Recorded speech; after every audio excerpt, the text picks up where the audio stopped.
8 वर्ष पुरानी बात है बंधुओं।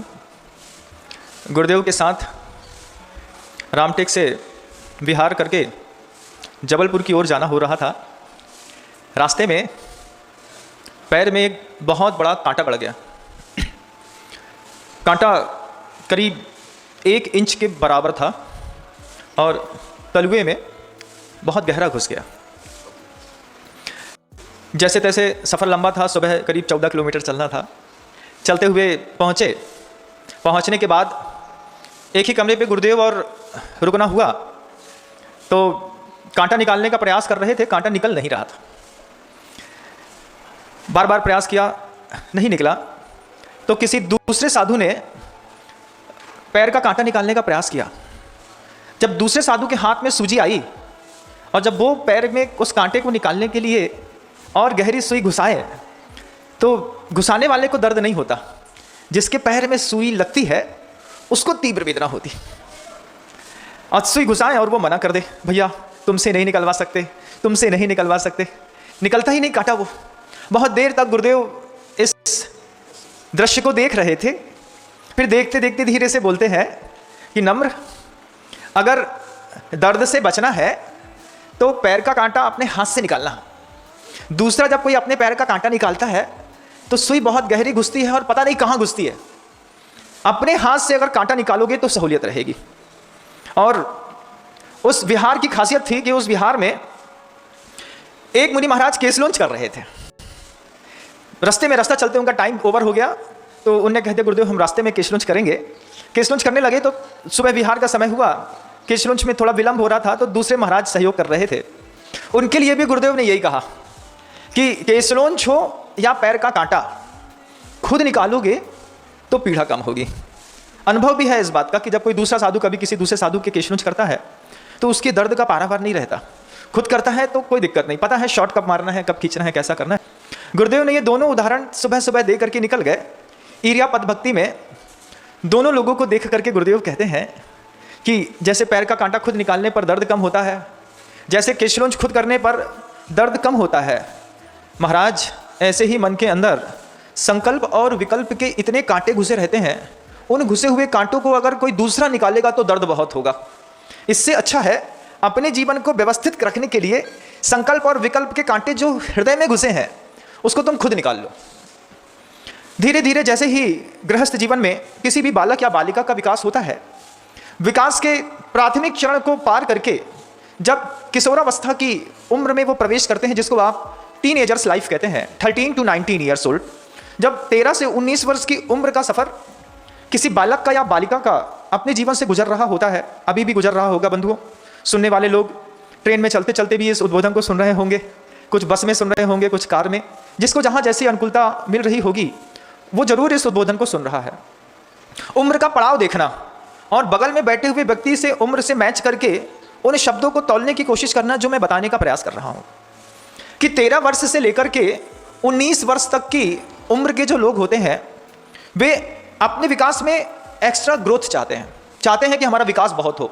उम्मीदें, उमंग आसमान छूती है, लेकिन उस आसमान छूती हुई उमंगों के बीच में कुछ ऐसी भावनाएं रहती हैं, कुछ ऐसे संकल्प और विकल्प के कांटे हृदय में लगने की वो उम्र रहती है बंधुओं, कि वो कांटे धीरे धीरे लगते चले जाते हैं और हमारी स्पीड धीरे धीरे पूरी खराब होती चली जाती है। और एक समय ऐसा आता है कि ये इको दे रहा है थोड़ा सा, एक उम्र ऐसी आती है कि उस उम्र में छोटी सी उम्र रहती है और व्यक्ति आत्महत्या के लिए पुरुषार्थ करता है, घर से भागता है, कुछ और अनैतिक क्रियाओं को करता है। 13 वर्ष से लेकर के 19 वर्ष की उम्र में क्या प्रॉब्लम्स रहती हैं। आप किसी बच्ची का जब विकास हो रहा होता है तब आप इस चीज़ को बहुत अच्छे से देख लेते हैं कि ये उसकी नाजुक उम्र है, इसको माँ समझा देती है, लेकिन बालक को उस उम्र में कोई नहीं समझाता। बच्चे को, एक युवा को 13 से 19 वर्ष की उम्र में कोई भी नहीं समझाता कि किस तरीके के इमोशंस इस उम्र में मस्तिष्क में क्रिएट होते हैं और उस इमोशंस के क्रिएट होने पर किस तरीके से हमारे जीवन की दिशा पूरी बदल जाती है। इस बदली हुई दिशा के लिए आचार्य कुंदकुंद भगवान ने एक गाथा लिखी है बंधु, ग्रंथराज समय सार की है।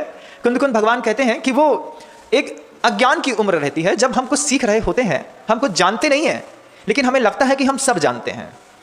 अन्नानी पुनरत्तो सब दब्बे सुकम मज्ज गदो लिपदी कम रयण दु कदम मज्जे जहां कड़यम। ये एक गाथा है जिसमें कहते हैं कि अज्ञानी जो होता है वो कर्ममल से ऐसा लिप्त हो जाता है, पुनरत्तो सब दब्बेसु मज्जगदो, जितने भी पदार्थ हैं उनमें वो लिप्त होता चला जाता है। कैसे? उदाहरण दिया, कदम मज्जे जहां लोहम, जैसे कीचड़ में लोहा फेंक दिया जाए तो लोहे में जंग लगते लगते कब लोहा पूरा खत्म हो जाता है पता नहीं चलता। ठीक ऐसे ही 13 वर्ष की उम्र में मानसिकता में, मन में जंग लगती है। सबसे पहली जंग लगती है उस 13 वर्ष की उम्र में। अगर आपका बच्चा हो, आपकी बेटी भी हो, आप इस उद्बोधन को सुन रहे हो तो उनको सुनाने का या खुद ओरली बताने का प्रयास करेंगे कि इस 13 वर्ष की उम्र में अवांछित वस्तुओं के प्रति लगाव पैदा होता है। अवांछित वस्तुएं भी लगाव का कारण बनती हैं और अवांछित सूचनाएं भी लगाव का कारण बनती हैं, और उस सूचनाओं को प्रोवाइड आपका मोबाइल करा देता है। कितने सारे ऐसे टीनेजर्स बच्चे हैं जो 13 to 19 ईयर्स में अपनी सफरिंग कर रहे होते हैं। उस सफरिंग के दौरान उनका सबसे ज़्यादा टाइम इंगेज होता है, दिमाग में उम्मीद है IAS ऑफिसर बनना है, उम्मीद है डॉक्टर बनना है, और टाइम एक्सपेंड किया जा रहा है फेसबुक पे, इंस्टाग्राम पे। विद्यार्थी के मोबाइल से जिस दिन इंस्टाग्राम और फेसबुक का ऐप हट जाएगा, जिस दिन उसके मन के अंदर से ये भावना खत्म हो जाएगी कि मुझे एक सेल्फी लेकर के इंस्टा में लोड करनी है, उसके किसी भी सब्जेक्ट में 20% मार्क्स और आगे बढ़ जाएंगे। 10% इंस्टा के, 10% फेसबुक के। 20% मार्क्स को ग्रोथ देने के लिए एक अच्छे विद्यार्थी को अपने मोबाइल से फेसबुक और इंस्टाग्राम को डिलीट कर देना चाहिए। ये आपकी ग्रोथ रोकते तो हैं ही।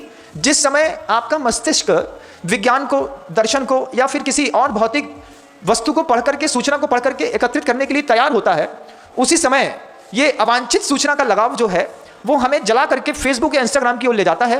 1, 1.5, 2, 3 घंटे लोग तो बताते हैं कि महाराज पूरी रात रील्स देखते हुए ही निकल जाती है लोगों की।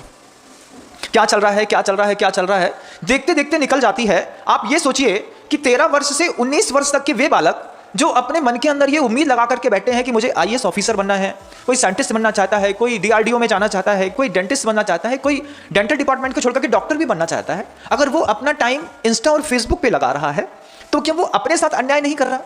आपको क्या लगता है आगे आने 10 साल बाद फेसबुक और इंस्टाग्राम बंद हो जाएंगे? नहीं, ये सब रहेंगे, लेकिन आपके पास पढ़ने का वक्त नहीं रहेगा।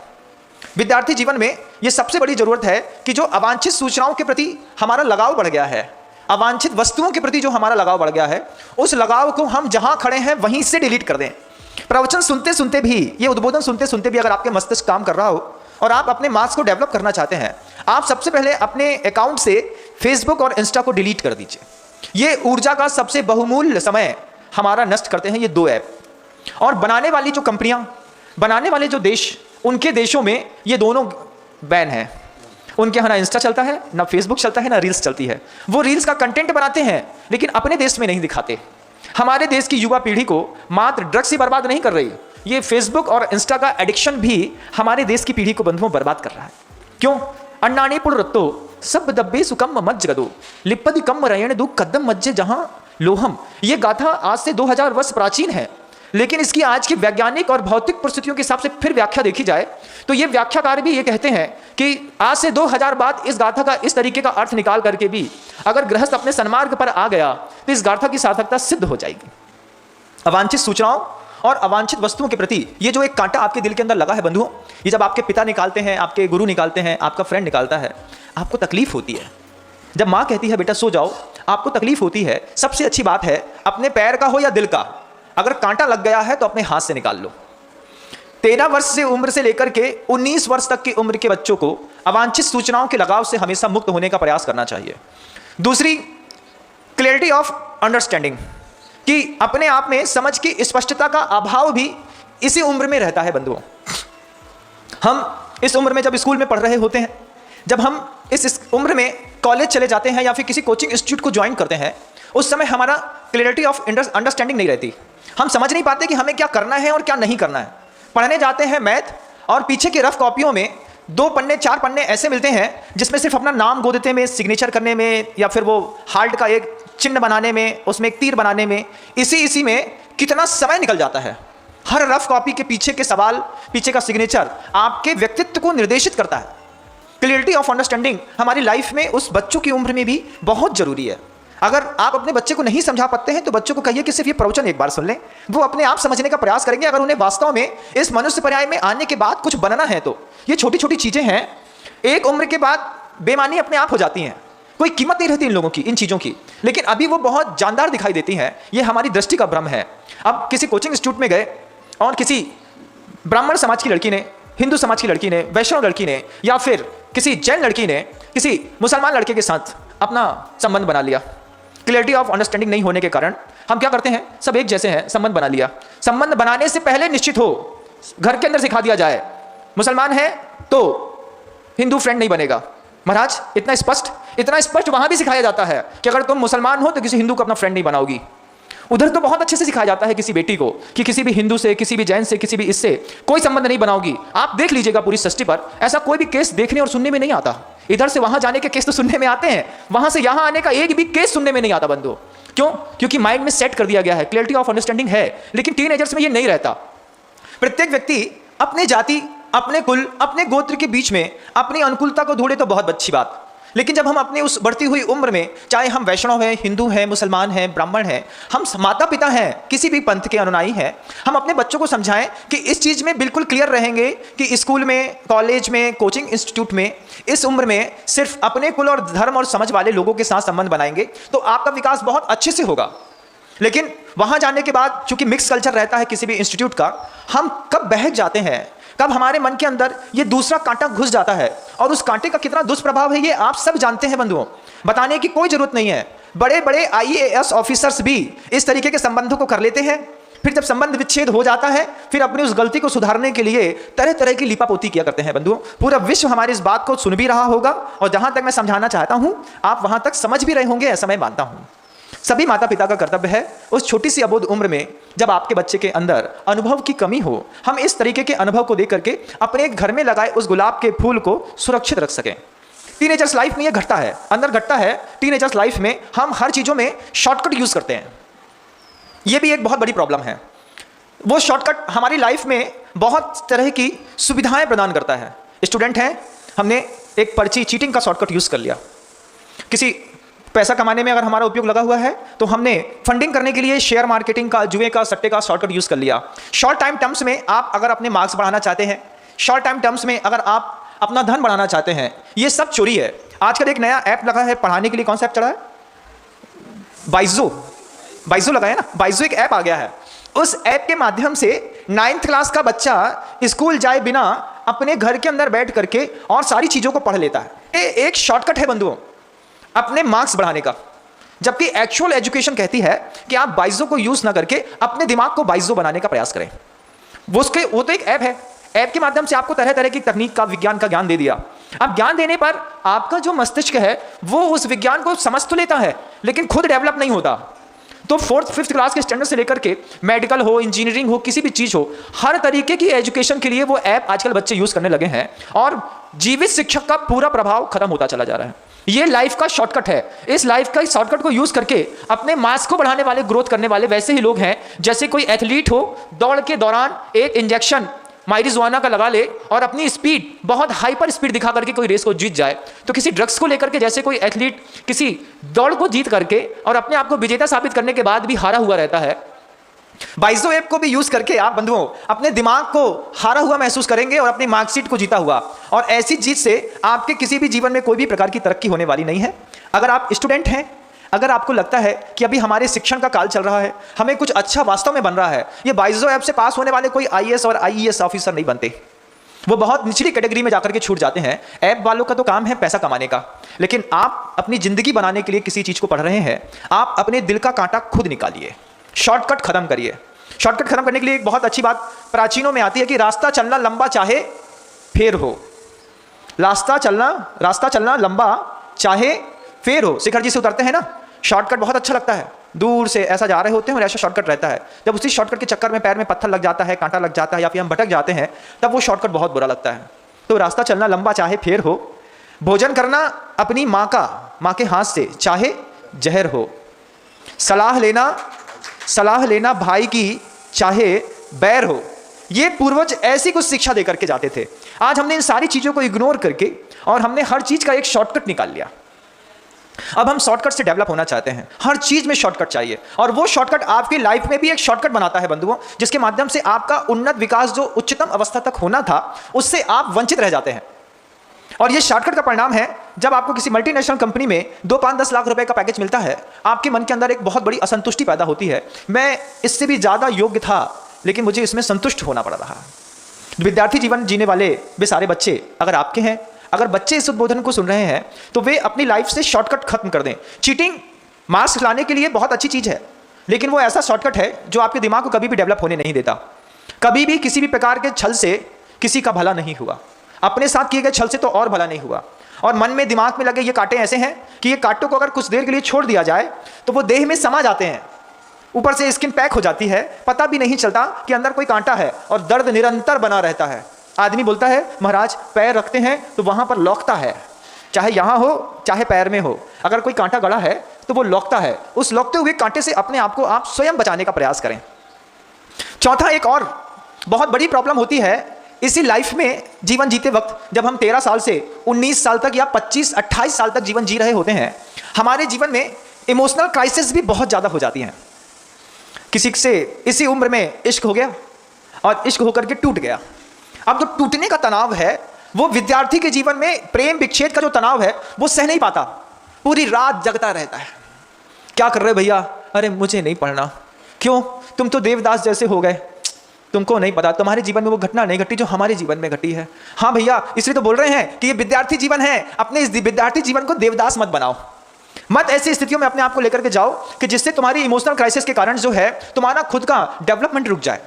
इसी उम्र में वो भाव पैदा होते हैं, इसी उम्र में हर युवा युवती के अंदर वो अट्रैक्शन पैदा होता है, और उस अट्रैक्शन में इन्वॉल्व होने के बाद हम अपनी लाइफ को ऐसा इंगेज कर लेते हैं कि पढ़ाई में हमारे पिता 100% पैसा देते हैं, मार्क्स हमारा सिर्फ 30% आता है।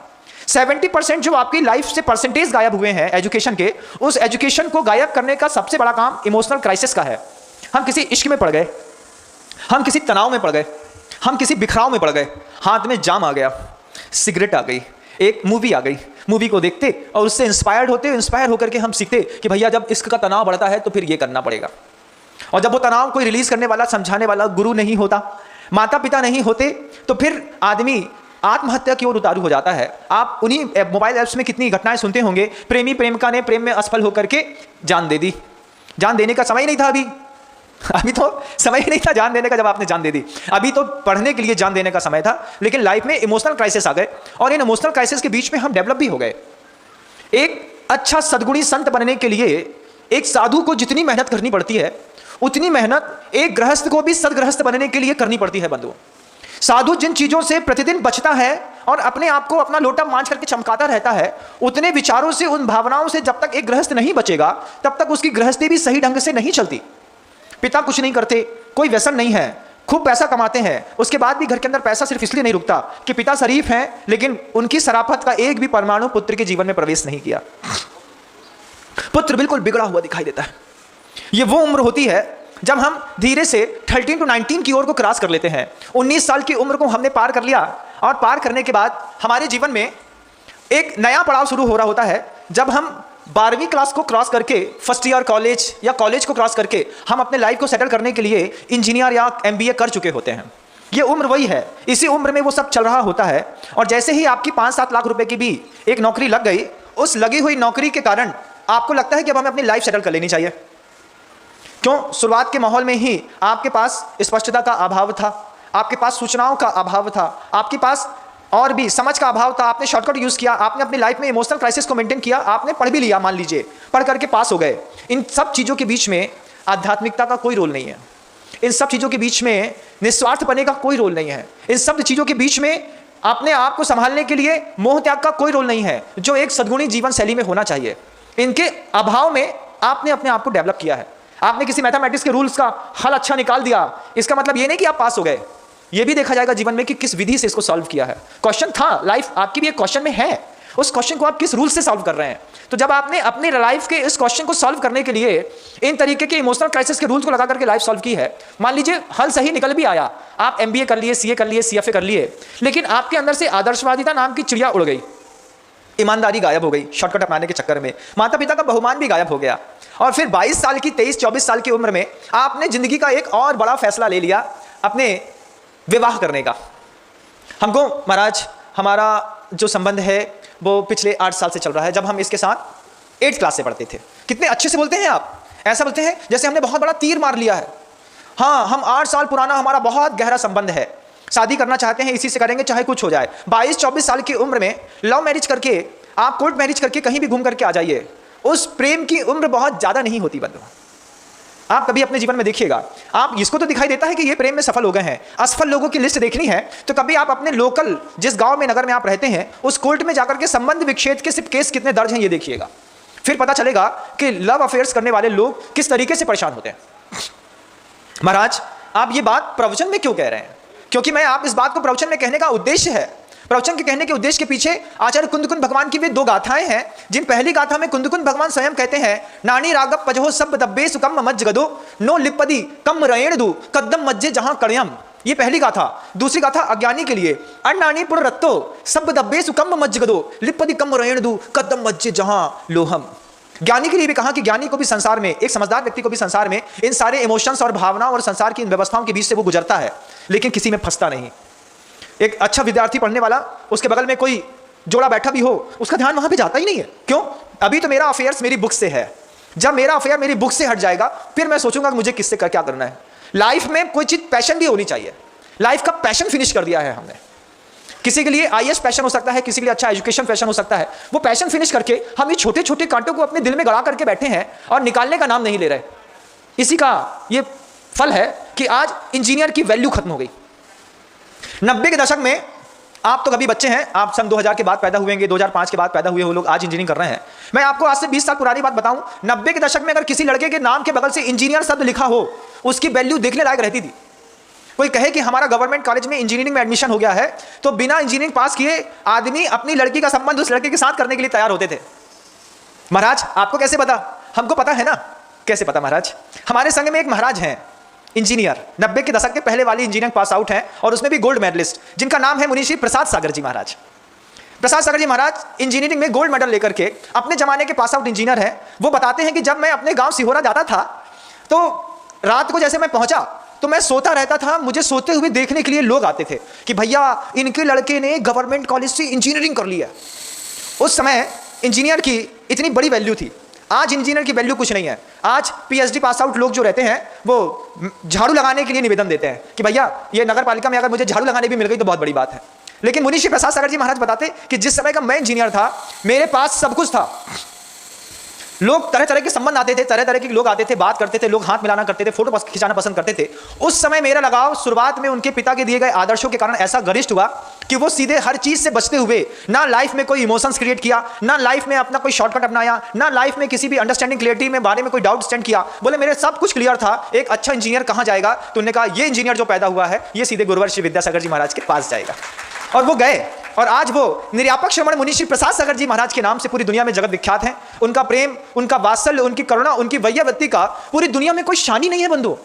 आप उनकी वैयवत्ती का अंदाजा नहीं लगा सकते कि जो साधु, मान लीजिए कभी किसी मुनि महाराज के शरीर से कोई अपशिष्ट पदार्थ निकल भी गया हो, कब साफ हो गया, कब फ्रेश हो गया, वो अंदाजा तक लगने नहीं देते।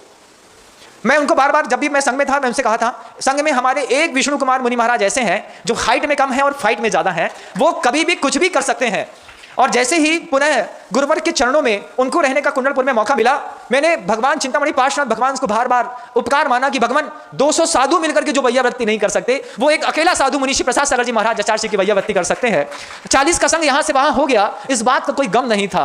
बस गुरुवर के सानिध्य में मुनीश्री प्रसाद सागर जी महाराज जी आ गए और उन्होंने वैयावृत्ति का अपना जिम्मा संभाल लिया। अब वो जब वैयावृत्ति करते हैं तो कभी ये नहीं कहते कि प्रसाद सागर वैयावृत्ति कर रहा है, वो हमेशा कहते हैं संघ के वे 300 साधु की तरफ से ये घी आपके सिर में लगाया जा रहा है, संघ के 300 साधु की तरफ से आपके पैर दबाए जा रहे हैं, संघ के 300 साधु की तरफ से। कभी उन्होंने ये नहीं कहा कि ये वैयावृत्ति मेरी अकेली है। हमेशा कहा महाराज जी, आचार्य जी, संघ में जितने साधु हैं सबकी भावना है, आप ये लगा लें, ये उपयोग कर लें, ऐसा कर लें। और इतने मधुर शब्दों के साथ वैयावृत्ति करते हैं। उस इंजीनियर की जो वैल्यू है उस समय भी और इस समय भी, आज के इंजीनियरों की कोई वैल्यू नहीं है। आज उस समय के इमोशंस का भी वैल्यू था, आज हर चीज का वैल्यू फिनिश हो गया। वैल्यू फिनिश होने का सबसे बड़ा कारण है बंधुओं कि हमने कभी भी किसी भी बड़े आचार्य की सन्निधि में रह करके अपने विकास करने के बारे में नहीं सोचा। लेकिन हमारी लाइफस्टाइल कैसी चल रही है कि 22 साल का लड़का इन सारी चीजों को बिना समझे सोचे और एक किसी भी कन्या के प्रेम में फंस जाता है, या फिर कोई कन्या, कोई बहन किसी लड़के के प्रेम में फंस जाती है, कहती है हम भी कमाते हैं, ये भी कमाता है, दोनों के बीच में संबंध हो जाएगा, दोनों बहुत खुश रहेंगे। जो बच्चे आज वर्तमान में, आज की डेट में लव मैरिज करने वाले हैं, आज की डेट में जिनने कर ली है उनकी बात नहीं कर रहा, अभी जिनकी हुई नहीं है, फिक्स भी हो गई होगी, वो मेरी इस बात को बहुत गौर से सुन ले। आप जिसके साथ लव करते हैं उस लव एकमात्र एक पहला पहलू है, दूसरे पहलू में देख लो कि उसका डेडिकेशन कहां पे है। दोनों इंजीनियर हैं, दोनों एमबीए पास आउट हैं, दोनों चार्टर्ड अकाउंटेंट हैं और अदर दूसरे संप्रदाय से हैं। मान लीजिए एक पंजाबी है, एक जैन है, मान लीजिए एक वैष्णव है, एक मुसलमान है, मान लीजिए एक हिंदू है, एक सिख है। अगर आप दोनों मिल करके और किसी कॉन्वेंट स्कूल में पढ़ने के बाद आप आज विवाह करने का सोच रहे हैं, आज आप विवाह करने जा रहे हैं, विवाह होने जा रहा है, कोर्ट मैरिज करने जा रहे हैं, उसके पहले अपने लव की कंडीशन देख लीजिए। क्या आपको पता है कि आप जिससे प्रेम करते हैं उसका डेडिकेशन कहां पर है? डेडिकेशन मतलब समर्पण। हम जिससे प्रेम करते हैं हम उसके प्रति समर्पित हों, यह जरूरी नहीं है। क्यों? क्योंकि हम तुमसे प्रेम तो करते हैं लेकिन हमारा डेडिकेशन, हमारा समर्पण जो है हमारे जॉब पर है। अगर तुमने हमारे जॉब छुड़ाने की बात करी तब तुम्हारा अपना जॉब नहीं छोड़ेंगे भले हम तुमको छोड़ दें। तो अफेयर करने वाले लोगों के बीच में यह दिमाग ही नहीं रहता कि हम जिससे प्रेम करते हैं उसका एक्चुअल डेडिकेशन कहां पर है। पता चलेगा कि हम तुमसे दीवार चाटने वाला प्रेम तो करते हैं लेकिन डेडिकेशन वाला प्रेम तो हमको हमारे जॉब से ही है। अब जब आपका डेडिकेशन आपकी जॉब पे है तो आप जॉब पे ज्यादा ध्यान देंगे कि जिससे आप प्रेम कर रहे हैं उस पर ज्यादा ध्यान देंगे। किस पे देंगे आप ज्यादा ध्यान? ऑब्वियसली हम जॉब पे ज्यादा ध्यान देंगे। और जब हम अपने जॉब पे ध्यान देंगे तो हम सुबह 8 बजे कार पंच करेंगे, शाम को 6:30 बजे घर से बाहर आएंगे, वापस करेंगे। अब वहां पर तुम्हारे लव का वैल्यू कितना बचा? डेडिकेशन तो वो होता जो किसी शिष्य का गुरु की तरह जैसा होता है कि जैसे मान लीजिए हम सारे साधुओं का हमारे गुरु के प्रति प्रेम पैदा हुआ। मोक्ष मार्ग में राग की, प्रशस्त राग की बहुत बड़ी कीमत है। वो राग जो आपको संसार में भटकाता है, मोक्ष मार्गी को वही राग हमेशा ऊपर उठाता है। बंधुओं, हमने गुरु के प्रेम में पागल होकर के घर छोड़ा। अब देखो कितनी खूबसूरत बात है कि हमारा लव हमारे गुरु के साथ है, हमारा डेडिकेशन भी हमारे गुरु के लिए है, हमारा हर चीज एक तरफ फ्लो कर रही है, हमारे इमोशंस भी हमारे गुरु के साथ ही जुड़े हुए हैं। हमको लाइफ में कुछ और नहीं चाहिए, हमको सिर्फ हमारा गुरु सिद्ध हो जाए, इतना ही बहुत है। जिस संत के जीवन में डेडिकेशन उसका गुरु है, जिस संत के जीवन में उसका इमोशंस उसका गुरु है, जिस संत के जीवन में रिस्पेक्टेबल एक ही है उसका गुरु, जिस संत के जीवन में अफेयर में लव भी जिसके सिर्फ गुरु के साथ है, उसका विकास कौन रोक सकता है? कोई नहीं। हमने कहा ना कि ये शब्द ऐसे हैं, सुनने में थोड़े से अटपटे लगते हैं लेकिन अपने अपने स्तर पर इनका अर्थ निकालो तो बहुत पवित्र निकलता है। अब आप लव मैरिज करने जा रहे हैं, गृहस्थ जीवन में आपने लव कर लिया, पता नहीं क्या देख करके कर लिया। किसी को काली कलूटी पसंद आ गई, किसी को कुबड़ा पसंद आ गया, किसी को मस्से निकलने वाला पसंद आ गया, किसी के 2 दांत बाहर निकले हैं और पूरे सिर के बाल ऐसे कर दिए जैसे मुर्गी के पीछे के बाल होते हैं ना, कभी देखना मुर्गी की पूंछ का बाल और सिर का बाल एक जैसा दिख रहा है। अब वो लड़का पसंद आ गया। हमने देखा, हमने कहा मुर्गे में इसमें क्या अंतर बचा? यहाँ लाल कर लिया है, यहाँ हरा कर लिया है, यहाँ पे काला कर लिया है। ये लड़का पसंद आ गया। क्यों? एजुकेशन नाम की कोई चीज नहीं थी, अंडरस्टैंडिंग लाइफ में कोई थी नहीं, बस लव हो गया तो अब फंस गए, अब शादी करना है। वो आवेग काम करा रहा है लेकिन आवेग को काम करने से पहले आप देख लें कि जिससे हम प्रेम कर रहे हैं उसका डेडिकेशन हमारी तरफ है कि किसी और की तरफ है। पता चलेगा वो रहता हमारे साथ है लेकिन जीता नौकरी के लिए है। नौकरी नहीं छोड़ सकते चाहे कुछ हो जाए। अब इसी व्यक्ति में लव अफेयर हो गए और एक का फॉरेन कंट्री में जॉब लग गया। अब एक आदमी ऑस्ट्रेलिया पहुंच गया, एक इंडिया में है। अब आपके प्रेम की क्या कीमत बची भैया? बताओ थोड़ा सा। नहीं, वो 3 महीने बाद हमको लेके चला जाएगा। 2 साल तक तुमने जिससे प्रेम किया उसके दर्शन दुर्लभ हो गए, व्हाट्सएप कॉलिंग कर रहे, चैटिंग कर रहे। क्यों बेटू? ठीक है, हाँ सब ठीक है। इससे कुछ हो रहा है? कुछ भी नहीं हो रहा बंधुओं, कुछ भी नहीं हो रहा। तो जिससे प्रेम करें उसमें ये चीजें और भी चेक कर लें, आपका प्रेम जीवन भर सफल रहेगा। आप जिससे प्रेम करते हैं उसका डेडिकेशन कहां पर है, उसका समर्पण कहां पर है, उसके इमोशंस कहां पर हैं। हम आपके साथ भले रहते हैं, आप हमारे साथ भले रहते हैं, लेकिन हमारा इमोशंस कहां पर है? बताओ। भावनात्मक रूप से मैं किससे जुड़ा हूं? आपसे, अपने गुरु से। लेकिन आप जिससे प्रेम कर रहे हैं एक बार देख चेक करिएगा कि आप जिससे प्रेम करके जिससे शादी करना चाहते हैं वो भावनात्मक रूप से किससे जुड़ा है। तो पता चलेगा भावनात्मक रूप से आपका अपोजिट ऑब्जेक्ट अपनी फैमिली से जुड़ा हुआ है।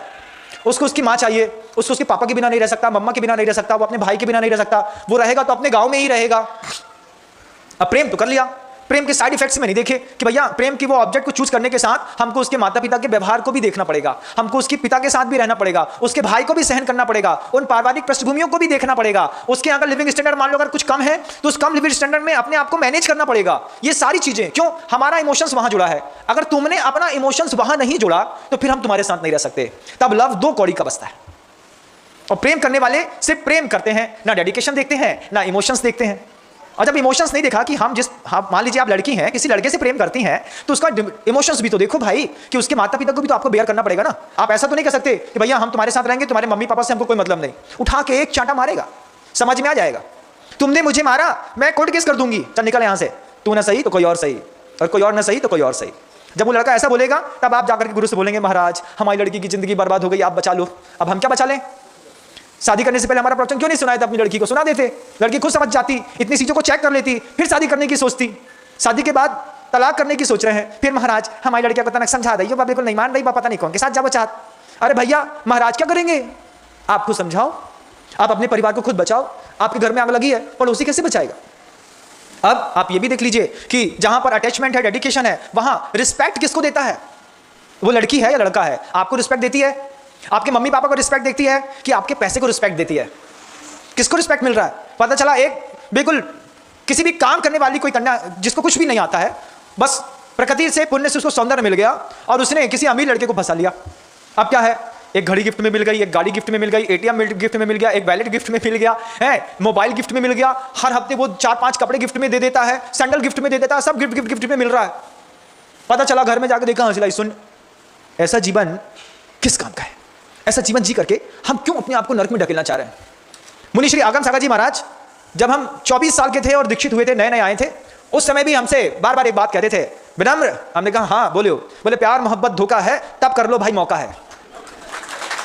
आज भी उनके मुख से ये शब्द निकलते हैं, प्यार मोहब्बत धोखा है, तब कर लो भाई मौका है। हम आपसे इस उम्र के पड़ाव में कहना चाहते हैं कि अगर आप 25 साल के, 26 साल के, 27 साल के हैं, जब तक आपकी उम्र 27 साल की ना हो जाए तब तक प्रेम के चक्कर में बिल्कुल मत फंसियो, क्योंकि अकल की दाना नहीं निकलती, विजिबिलिटी क्लियर नहीं होती, समझ में नहीं आता क्या सही है क्या गलत है। हम निर्णय ले लेते हैं और हमारा एक बार मुंह में कीचड़ में मुंह चला गया, उसके बाद अपने आप को साफ करना बहुत मुश्किल होता है। हर चीज की रिपेयरिंग नहीं होती बंधुओं। लाइफ में, भारतीय संस्कृति में विवाह भी एक ऐसा संबंध है जिसकी रिपेयरिंग इम्पॉसिबल नहीं होती, और रिपेयर हो भी जाए तो भी फ्रेश गाड़ी के जैसे, एक बार गाड़ी का इंजन खुलने के बाद गाड़ी घुर्र घुर्र थोड़ा करती है, दोबारा रिपेयरिंग होने के बाद भी वे संबंध हमेशा जीवन भर घुर्र घुर्र करते हैं। 27 साल से कम उम्र के बच्चे अगर लव अफेयर से बच जाएंगे तो उनका एजुकेशन सिस्टम भी बहुत अच्छा हो जाएगा, वे पढ़ लिख भी बहुत अच्छे से जाएंगे, IAS ऑफिसर भी बन जाएंगे, और फिर जो ऑब्जेक्ट, जो इमोशंस उसको लाइफ में परेशान कर रहे हैं वो भी उसको 27 के बाद, 25 के बाद अपने आप मिल ही जाएंगे। अपने माता पिता को देखना और अपने माता पिता को देख करके सीखना कि जब उम्र के 19-20 साल की पड़ाव में आपके माता पिता होंगे तब इनकी लाइफ में भी तो ऐसा चार्म होगा। आज वो चार्म कहां चला गया? क्यों? उम्र के साथ सब खत्म हो जाता है। और प्रेम एक ऐसी दुनिया का सबसे बड़ा धोखा है बंधुओं, हर वक्त अपना जगह स्पॉट बदलता है। आज इससे था, कल इससे है, परसों इससे, नरसों इससे, वो बदलता ही रहता है, उसमें कोई स्थायित्व नहीं है। और हम उसके कारण परेशान होकर के ट्रेन से कटने जा रहे हैं, हम मरने जा रहे हैं, हम अपना जॉब छोड़ रहे हैं, हम अपनी एजुकेशन छोड़ रहे हैं, हम अपना देवशास्त्र गुरु छोड़ रहे हैं। गुरु समझाते हैं कि भैया, हम बच्चे को समझा देते हैं, बच्चा कसम खा लेता है जब तक मेरी शादी नहीं हो जाएगी तब तक मैं मुनि महाराज के दर्शन करने ही नहीं जाऊंगी। माला फेरी जा रही है, किस बात के लिए? मम इच्छुत, जो मैंने इच्छा करी है वो मुझे शीघ्र मिल जाए। जैसे ही वो मिला, रावण के जैसे हमने अपनी माला छोड़ी, अपने कार्य को सिद्ध किया और आगे बढ़े। हमने देखा कई लोगों को भगवान पार्श्वनाथ के सामने, शांतिनाथ के सामने, आदिनाथ के सामने रीढ़ हड्डी करके ऐसे बैठे रहते हैं, दूर से देखने में लगता है जैसे कोई योगी बैठा है, योगिनी बैठी है। पता चला एक दिन भाग गई। हमने कहा क्यों? वो जो समाई करती थी वो भाग गई। हाँ क्यों? बोले समाई किसने करती थी? जैसे उससे शादी हुई अब समाई की कोई जरूरत नहीं है। कई लोगों का धर्म ध्यान ऐसा भी हो रहा है। कई लोग अपने आप को इन तरीकों में भी फंसा करके बैठ गए हैं बंधुओं। ये मन के वो कांटे हैं, कांटा पैर का हो या मन का बंधुओं, बहुत सलाता है, और जब इस कांटे को कोई दूसरा निकालता है ना तब और तकलीफ होती है। सबसे अच्छी खूबसूरती तो जिंदगी की ये है कि हम अपनी जिंदगी में इन कांटों को लगने ही ना दें। जैसे पैर से कांटे को बचाने के लिए एक चप्पल या एक जूता काफी होता है, एक आड़ थोड़ी सी काफी होती है, ठीक ऐसे ही हम अपनी जिंदगी में अपने विकास के लिए, अपने धर्म की, हम अपने गृहस्थ आचरण के योग, सदगृहस्थ के वातावरण की, हम अपने आदर्शों की एक ऐसी आड़ को लेकर के इस उम्र को निकालने का प्रयास करें, एक ऐसा सपोर्ट लेने का प्रयास करें, कोई फंसाने की कोशिश भी करे तो हम बता सके कि भैया 27 साल की उम्र तक तो प्रेम नहीं करूंगा। अगर 27 साल की उम्र तक प्रेम कर लिया तो महाराज कहते हैं 70 साल की उम्र तक परेशान होना पड़ेगा। 70 साल की उम्र तक किसी कोई कौम है जहां पर 2, 3, 4, 5 विवाह नॉर्मल बात है क्या? हिंदुस्तान में हिंदुओं के अंदर, ब्राह्मणों के अंदर, जैनों के अंदर भी ये नॉर्मल बात है क्या? बिल्कुल एबनॉर्मल बात है बंधुओं। हमारी वो कौम है, हमने जिस कुल में, हमने उस राम के वंश में जब जन्म लिया है जहां एक सीता के पीछे राम अपनी पूरी जिंदगी छोड़ सकता है। हम वो जमाने के लोग हैं, भले हमारा आज एडवांस बहुत है, लेकिन आदर्श में आज भी सीता बैठी है कि सीता कहती है, रावण से किसी ने पूछा बंधुओं कि सीता का प्रेम मिल गया? रावण कहता है सीता का प्रेम पाना पत्थर में फूल पैदा करने जैसा है, हम कितनी भी प्रयास कर लें सीता का प्रेम नहीं पा सकते। हम उस देश में रहने वाले लोग हैं, चाहे कन्या हो तो अपने आप को सीता के रूप में देखना, लड़के हो तो अपने आप को राम के रूप में देखो कि जब हमने किसी एक को डिवोशन कर दिया फिर हम उसके साथ जीना पसंद करेंगे। ये कैसा छलिया प्रेम है जो वक्त वक्त पर अपनी जगह बदलता है और लोग ऑब्जेक्ट को बदलता चला जाता है, हम उसमें गहरे गहरे गहरे और गहरे धीरे धीरे धंसते चले जाते हैं। दोनों वजनदार हैं, दोनों कीचड़ में ही पड़े हैं, सोने को मजाल है कि जंग पड़ जाए। एक जंग नहीं पड़ती बंधुओं, बरसों तक सोना उसमें लिपटा रहे, निकालते हैं, पानी से धोते हैं और चुपचाप गले में पहन लेते हैं। नानी रागप्पजो सब दब्बेसु कम मज्जगदो नो लिपदी कम रयेणदु कदम मज्जे जहां कड़यम। ज्ञानी को कभी भी किसी भी प्रकार के पाप प्रकृतियों का बंध होता ही नहीं। क्यों नहीं होता? क्योंकि वो राग से ऊपर उठ करके सोने जैसे अपने अंदर के स्वभाव को बना करके राग के बीच में रह रहा है। अन्नानी पुनरत्तो सब दब्बेसु कम मज्जगदो लिपदी कम रयेणदु कदम मज्जे जहां लोहम। वजनदार था लोहा, दूर से उठाने पे देखने में लगता था कि जंग, पानी, कीचड़ से इसको कोई फर्क नहीं पड़ेगा, लेकिन कुछ ही देर में एक हल्की सी रंग बदला, फिर एक छोटी सी परत पैदा हुई, फिर उस परत को निकाल करके अच्छी नहीं लगी तो परत निकाल करके हमने फेंक दी, भैया लोहा बना हुआ है। फिर एक परत पैदा हुई, कुछ दिन बाद हमने फिर फेंक दी, फिर फेंक दी, फिर फेंक दी। इतना मोटा लोहा, 3-3 इंच मोटा लोहा, हवा और पानी की नमी सहन नहीं कर पाता और फट करके तार तार हो जाता है। हमारी जिंदगी लोहे के जैसी तो नहीं है ना। गुरु का सानिध्य मिला है तो तपा करके वो सोना बना सकते हैं।